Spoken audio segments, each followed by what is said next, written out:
অসমতে সুৰক্ষিত নহয় খিলঞ্জীয়া অসমীয়া অসমীয়া যুৱতীক হাত দিয়ে কাল হ'ল বহিৰাগতৰ আমি স্পষ্ট ৰূপত কৈ দিছো যদি আমাক পুনৰবাৰ ইয়াত কোনোবাই মাৰে আমাৰ খিলঞ্জীয়া মানুহক এইবাৰ উল্টাই পিটা হ'ব নো এফআইআৰ নো কেছ ডাইৰেক্ট একশ্যন একদম সিধা কথা খিলঞ্জীয়াক আক্ৰমণৰ ঘটনাক লৈ প্ৰতিবাদ শিৱসাগৰত এই প্ৰতিবাদ খিলঞ্জীয়া অস্তিত্ব ৰক্ষাৰ প্ৰতিবাদ এই প্ৰতিবাদ বহিৰাগত আগ্ৰাসনৰ বিৰুদ্ধে প্ৰতিবাদ এই প্ৰতিবাদ মাটি ভেটি সংৰক্ষণৰ কাৰণে প্ৰতিবাদ অসমীয়া জীয়াই থকাৰ কাৰণে প্ৰতিবাদ বহিৰাগত বনিয়াৰ বিৰুদ্ধে শিৱসাগৰত খৰাইছ 13 আগষ্টৰ দিনা ৰাজপথতে এগৰাকী খিলঞ্জীয়া যুৱতীৰ গাত হাত দিছিল বহিৰাগত বনিয়াই তাৰ পাছতেই 30টাকৈ জাতীয় দল সংগঠনে এক কঠোৰ সিদ্ধান্ত লয় বহিৰাগতৰ বিৰুদ্ধে 16 আগষ্টত লোৱা এই সিদ্ধান্তসমূহৰ মূল সিদ্ধান্ত আছিল শিৱসাগৰত থলুৱা লোকৰ মাটি বহিৰাগত লোকক বিক্ৰীত নিষেধাজ্ঞা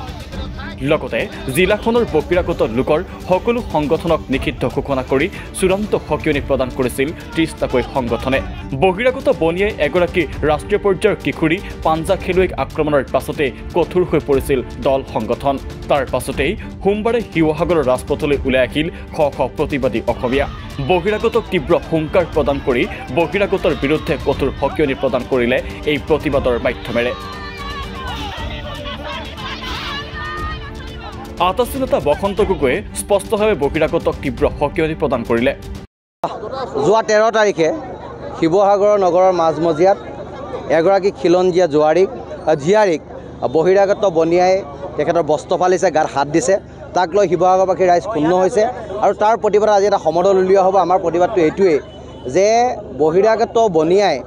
আমাৰ জীয়াৰী বোৱাৰী গাত হাত দি পেলানি খিলঞ্জীয়া মানুহৰ অস্তিত্ব যে শিৱসাগৰত বিপন্ন হৈছে অসমত যে বিপন্ন হৈছে তাৰ এটা উদাহৰণ তেখেতলোকে দাঙি ধৰিছে তাৰ বিৰুদ্ধে প্ৰতিবাদ হৈছে এই প্ৰতিবাদ খিলঞ্জীয়া অস্তিত্ব ৰক্ষাৰ প্ৰতিবাদ এই প্ৰতিবাদ বহিৰাগত আগ্ৰাসনৰ বিৰুদ্ধে প্ৰতিবাদ এই প্ৰতিবাদ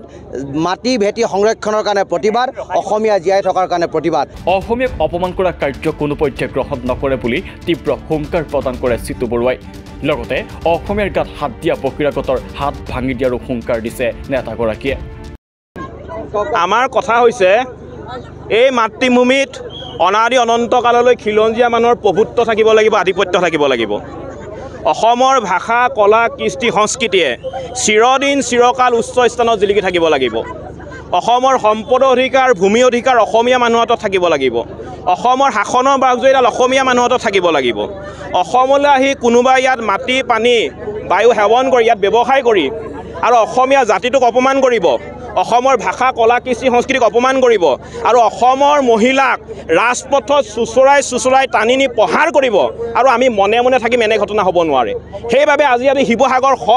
খিলঞ্জীয়া যুৱক যুৱতী খিলঞ্জীয়া ৰাইজ ওলাই আহিছোঁ আৰু এটা কথা আমি ইয়াৰ পৰা স্পষ্টকৈ কৈ দিব বিচাৰিছোঁ অসমত থাকিলে অসমৰ ভাষা কলা কৃষ্টি সংস্কৃতিক সন্মান কৰিব লাগিব শ্ৰদ্ধা জনাব লাগিব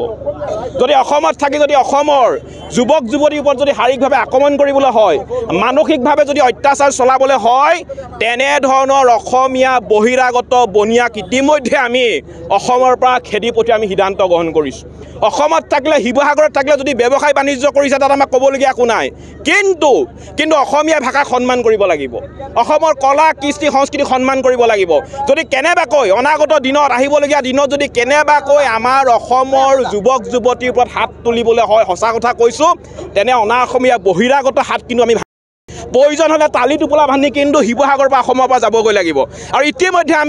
ইতিমধ্যে আমি যোৱা 16 তাৰিখে যিখন সভা হৈ গৈছে সভাখনত আমি কেইবাটাও গুৰুত্বপূৰ্ণ সিদ্ধান্ত গ্ৰহণ কৰিছোঁ আপোনালোকে গম পায় আমাৰ শিৱসাগৰত বিশেষকৈ অসমত যিবিলাক বহিৰাগত বনিয়াই সংগঠন খুলিছিলে আপোনাৰ বেংগলী যুৱ ছাত্ৰ ফেডাৰেশ্যন ভোজপুৰী ছাত্ৰ সন্থা মাৰোৱাৰী মঞ্চ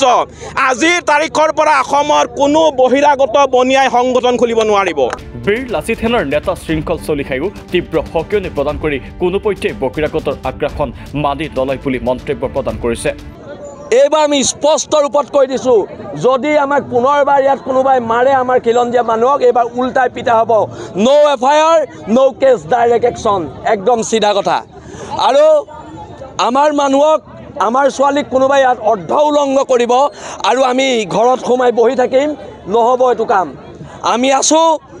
শিৱসাগৰ খিলঞ্জীয়া মানুহ প্ৰত্যেক মানুহ দল সংগঠন সকলো ঐক্যবদ্ধ হৈ ওলাই আহিছে আৰু এইটো জাতিৰ বাবে শুভ লক্ষণ আৰু আমি জীয়া জাতি হয় মৰে অসম জীয়ে কোন জীয়ে অসম মৰে কোন কিন্তু তল পৰি আৰু জীয়াই থকা নহ'ব হ'ব পাৰোঁ দুখীয়া আমি তহঁতৰ গোলাম নহয় আঁঠুকাৰী অধিকাৰ খোজা আমাৰ নিয়ম নহয়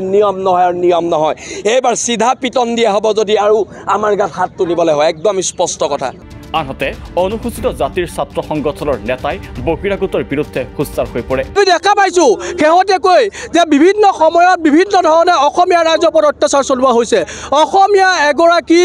নাবালিকা ছোৱালীক ৰাজপথৰ মাজত শ্লীলতা হানি কৰা হৈছে মাৰপিট কৰা হৈছে আৰু তেখেতক সামাজিকভাৱে অপদস্থ কৰা হৈছে আৰু তাৰ পাছত অসমবাসী ৰাইজে মনে মনে বহি নাথাকে বহিৰাগত আগ্ৰাসনৰ বিৰুদ্ধে অসমবাসী ৰাইজে মনে মনে বহি নাথাকে তাৰ আজি প্ৰতিফলন কিন্তু শিৱসাগৰত আমি দেখিবলৈ পাইছোঁ আৰু এটা স্পষ্ট কৰি কওঁ আজিৰ তাৰিখৰ পৰা শিৱসাগৰৰ পৰা আৰম্ভ হোৱা যি আন্দোলন শিৱসাগৰৰ পৰা আৰম্ভ হোৱা যি প্ৰতিবাদৰ বীজ সমগ্ৰ অসমতে উপনীত হ'ব এইদৰে এতিয়া উত্তপ্ত হৈ পৰিছে শিৱসাগৰৰ স্থানীয় খিলঞ্জীয়া ৰাইজ বহিৰাগতৰ দপদপনি যি সময়ত সমগ্ৰ অসমতেই বৃদ্ধি পাব ধৰিছে তেনে সময়ত এনে হকিনি ভৰা প্ৰতিবাদে এতিয়া ৰাজ্যজুৰি চৰ্চা লাভ কৰিছে